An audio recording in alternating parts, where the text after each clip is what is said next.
Salam, puji Tuhan, kita bersyukur untuk hidup dan pemeliharaan Tuhan bagi kita sehingga kita ada sampai saat ini.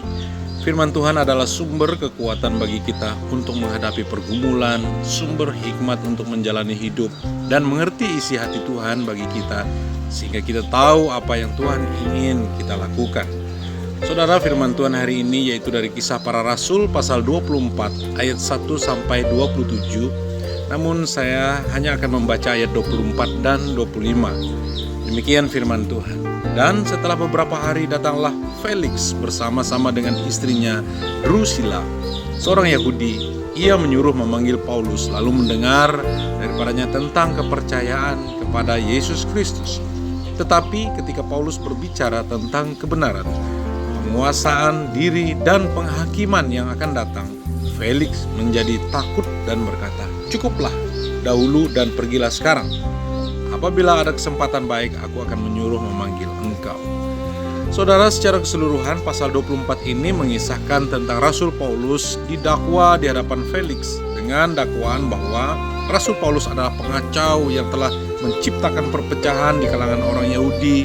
Rasul Paulus adalah pemimpin garis depan sekte Nasrani dan telah merusak kesucian bait Allah. Namun, setiap kali Rasul Paulus diperhadapkan kepada penguasa bukan Yahudi, dia selalu dibebaskan dari tuduhan-tuduhan yang disampaikan sebab memang ia tidak bersalah.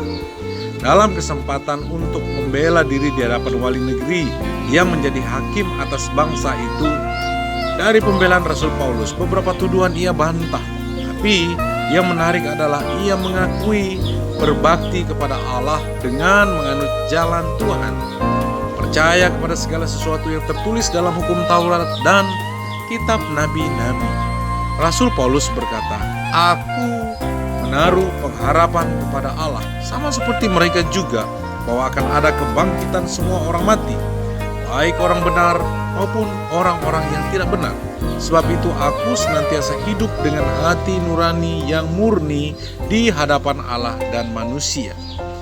Saudara, dari sidang yang dilakukan jelas tuduhan-tuduhan terhadapnya tidak terbukti. Namun karena kepentingan politik, Paulus tetap ditahan dengan tahanan ringan.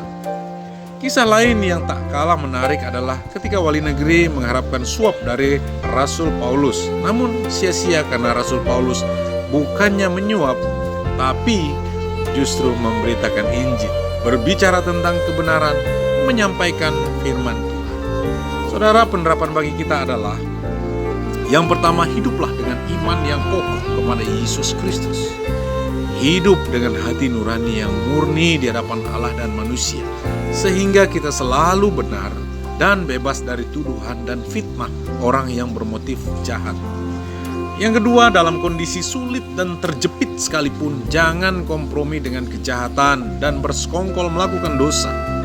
Belajar dari Rasul Paulus, ada kesempatan baginya untuk bebas dari jerat hukum dengan cara menyuap wali negeri, tapi ia tidak melakukannya.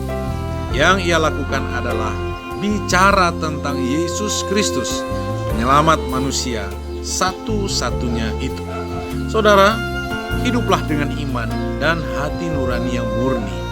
Ceritakanlah Yesus pada siapapun. Tuhan Yesus memberkatimu sepanjang hari ini. Amin.